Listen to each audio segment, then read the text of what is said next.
Hello students, welcome to arc reflections IAS. నా పేరు సునంద. ఇవాళ మనం మాట్లాడుకునే టాపిక్ ఏంటి అంటే ఫారెస్ట్కి సంబంధించినటువంటి ఫార్మర్స్ ఎవరైతే ఉంటారో, అంటే ట్రైబల్ ఫార్మర్స్ ఎవరైతే ఉంటారో వాళ్ళు లాంగ్ మార్చులు నిర్వహించడం, ప్రొటెస్ట్లు నిర్వహించడం లాంటివి చేస్తున్నారు.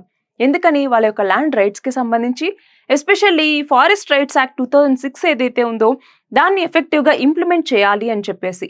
సో అసలు వాళ్ళ యొక్క పరిస్థితి అనేటటువంటిది ఎలా ఉంది?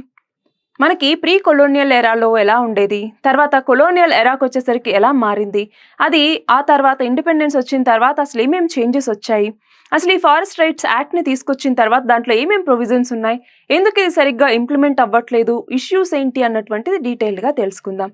సో ఫస్ట్ ఆఫ్ ఆల్ చూడండి, ఈ యొక్క ట్రైబల్ ఫార్మర్స్ వీళ్ళు ఏం చేస్తూ ఉన్నారంటే ల్యాండ్ గవర్నెన్స్కి సంబంధించి చాలా ఫెయిల్యూర్స్ అన్నటువంటి ఉన్నాయి.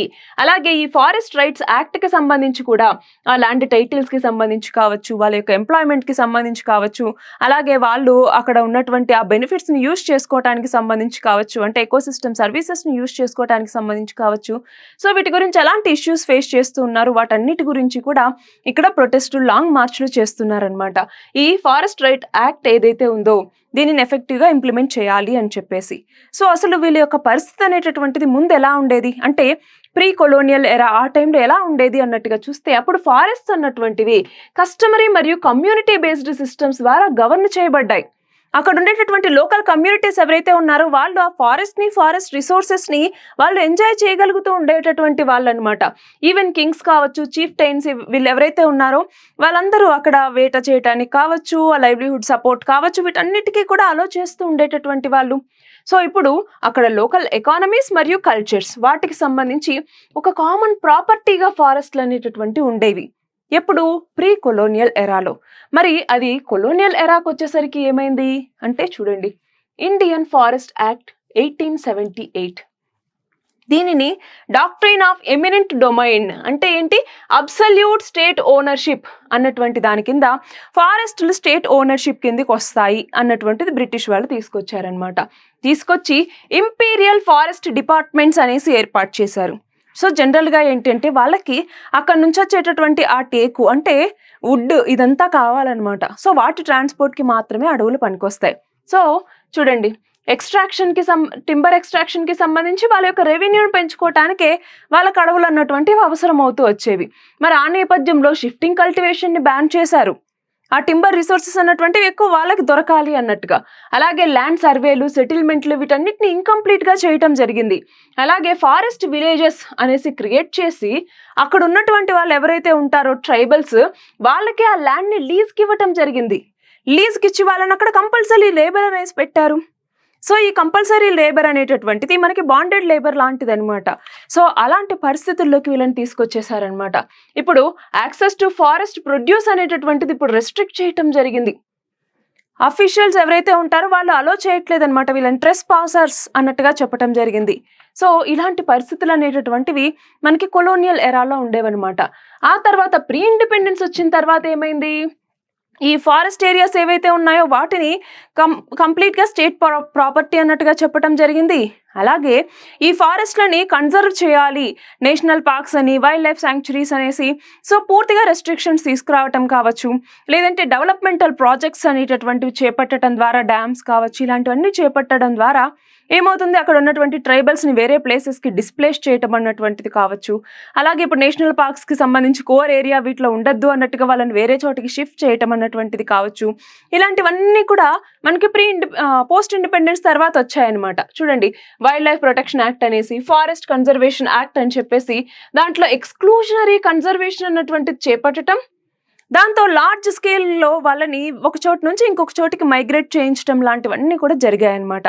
అయితే వాటికి సంబంధించి ఏవైతే వీళ్ళందరి పట్ల అంటే ట్రైబల్స్ ఎవరైతే ఉంటారో వాళ్ళకి జరిగినటువంటి అన్యాయాన్ని గుర్తించి దాన్ని రెక్టిఫై చేయటం కోసం ఫారెస్ట్ రైట్స్ యాక్ట్ 2006 అన్నటువంటి దాన్ని తీసుకొచ్చారు. చూడండి, హిస్టారికల్ ఇన్జస్టిస్ ఏదైతే ఫారెస్ట్ డ్వెల్లర్స్ ఉన్నారో వాళ్ళకి ఆ ఇంజస్టిస్ని కరెక్ట్ చేయటం కోసం దీన్ని తీసుకురావటం జరిగింది. దాంతో వీళ్ళకి లైవ్లీహుడ్ సెక్యూరిటీ అన్నటువంటిది అందించటం, అలాగే ఫారెస్ట్ కన్జర్వేషన్ అన్నటువంటిది చేపట్టడం. ఈ ఫారెస్ట్ కన్జర్వేషన్ కూడా కమ్యూనిటీ పార్టిసిపేషన్తో చేపట్టడం అన్నటువంటిది ఈ చట్టం యొక్క ముఖ్య ఉద్దేశం. మరి దీని కింద బెనిఫిషియరీస్ ఎవరు అంటే చూడండి, ఫారెస్ట్ డ్వెల్లింగ్ షెడ్యూల్డ్ ట్రైబ్స్ ఎవరైతే ఉంటారో వాళ్ళు, అలాగే అదర్ ట్రెడిషనల్ ఫారెస్ట్ డ్వెల్లర్స్ అనేసి అంటాం.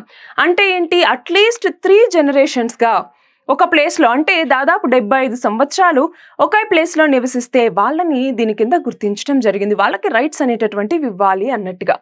సో ఇక్కడ చూడండి, కీ ఫీచర్స్ ఏంటి, రికగ్నిషన్, వాళ్ళకి లీగల్ రికగ్నిషన్ అన్నటువంటిది ఉంటుంది. అవును, వీళ్ళు ఫారెస్ట్ రైట్స్ అన్నటువంటి వీళ్ళకు ఉంటాయి అని చెప్పేసి. రెండవది డీసెంట్రలైజేషన్, అంటే గ్రామ సభ అన్నటువంటిది వీళ్ళని గుర్తిస్తుంది, ఎవరు ఉన్నారు. సో ఎవరు ఫారెస్ట్ డ్వెల్లింగ్ షెడ్యూల్డ్ ట్రైబ్స్ లేదా మిగతా ఎవరు ఈ అదర్ ట్రెడిషనల్ ఫారెస్ట్ డ్వెల్లర్స్ కిందికి వస్తారు అని గుర్తించేది ఎవరు, గ్రామ సభ. అలాగే కన్జర్వేషన్, అంటే రైట్స్ అన్నటువంటివి సస్టైనబుల్ ఫారెస్ట్ యూజ్, అలాగే ప్రొటెక్షన్, వీటికి సంబంధించి ఈ కన్జర్వేషన్ అన్నటువంటిది కూడా ఈ చట్టంలో భాగం చేయటం జరిగింది.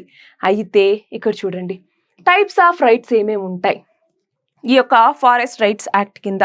సో టైటిల్ రైట్స్ అని ఉంటాయి, యూజ్ రైట్స్ అని, రిలీఫ్ అండ్ డెవలప్మెంట్ రైట్స్ అని, ఫారెస్ట్ మేనేజ్మెంట్ రైట్స్ అనేసి ఇలా వివిధ రకాలు ఉంటాయి.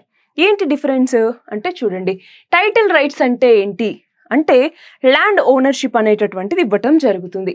సో అండర్ కల్టివేషన్లో ఉండేటటువంటి ఆ ల్యాండ్, దానికి సంబంధించిన ఓనర్షిప్ ఇస్తారు. అది కూడా ఓన్లీ 4 హెక్టార్స్ వరకు మాత్రమే. అయితే ఇక్కడ గమనించాలి, కొత్త ఫారెస్ట్ ల్యాండ్కి సంబంధించి ఎలాంటి ఈ యొక్క రిజిస్ట్రేషన్ అన్నటువంటిది జరగదు. సో ఓనర్షిప్ అన్నటువంటిది ట్రాన్స్ఫర్ అవ్వదు.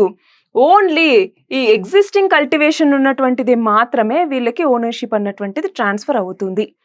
రెండవది యూజ్ రైట్స్, అంటే ఏంటి, మైనర్ ఫారెస్ట్ ప్రొడ్యూస్ కావచ్చు, అలాగే వాళ్ళ యొక్క జంతువుల్ని గ్రేజింగ్కి తీసుకెళ్లటం కావచ్చు, లేదా ఫిషింగ్కి కావచ్చు, లేదంటే వాటర్ యాక్సెస్ కావచ్చు.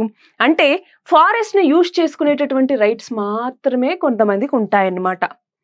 ఇంకొంతమందికి ఏమో రిలీఫ్ అండ్ డెవలప్మెంటల్ రైట్స్, అంటే ఏంటి, మనకి రిహాబిలిటేషన్, అంటే డెవలప్మెంట్ అనే పేరుతో కావచ్చు, లేదా ఎంకరేజ్మెంట్ పేరుతో కావచ్చు, ఏదైనా కావచ్చు, ఎవరైతే డిస్ప్లేస్ అయి ఉంటారో వాళ్ళకి రిహాబిలిటేషన్ అన్నటువంటిది కల్పించడం, వాళ్ళకి కావాల్సినటువంటి బేసిక్ అమ్యూనిటీస్ అందించడం, ఫారెస్ట్ ప్రొటెక్షన్ నామ్స్కి సంబంధించి వాళ్ళని కూడా ఇంక్లూడ్ చేయటం, ఇవన్నీ చేస్తారు. అదే రిలీఫ్ అండ్ డెవలప్మెంటల్ రైట్స్ అన్నటువంటిది వాళ్ళకి అందించడం.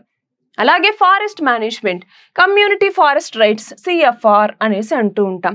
అంటే ఏంటి, right to protect, regenerate, conserve and manage community forest resources. So community forest resources ఏవైతే ఉన్నాయో వాటిని మేనేజ్ చేసుకోగలగటం, వాటిని ప్రొటెక్ట్ చేసుకోగలగటం, వాటిని కన్జర్వ్ చేసుకునేటటువంటి రైట్స్ని ఫారెస్ట్ మేనేజ్మెంట్ రైట్స్ అనేసి మనం పిలుస్తూ ఉంటాం. సో ఇలా title rights, use rights, relief and developmental rights, అలాగే ఫారెస్ట్ మేనేజ్మెంట్ రైట్స్ అనేసి ఇలాంటి డిఫరెంట్ రైట్స్ని ఈ ఫారెస్ట్ రైట్స్ యాక్ట్ కింద ఇవ్వటం జరిగింది. అయితే వీటిలో చాలా కూడా ఇప్పుడు ఇంప్లిమెంటేషన్లోకి రావట్లేదు. చాలామంది ఈ యొక్క ట్రైబల్ ఫార్మర్స్ ఎవరైతే ఉంటారో వాళ్ళని రెస్ట్రిక్ట్ చేస్తూ ఉన్నారు ఇప్పటికీ కూడా. సో వీటిని, అంటే ఈ ఫారెస్ట్ రైట్స్ యాక్ట్లో ఇచ్చినటువంటి ఈ ప్రొవిజన్స్ అన్నిటినీ కూడా ఎఫెక్టివ్గా ఇంప్లిమెంట్ చేయాలి అన్నట్టుగా ఇప్పుడు రీసెంట్గా లాంగ్ మార్చెస్ అన్నటువంటివి నిర్వహించడం, ప్రొటెస్ట్లు అన్నటువంటివి నిర్వహించడం, ఇవన్నీ కూడా చేస్తూ ఉన్నారనమాట.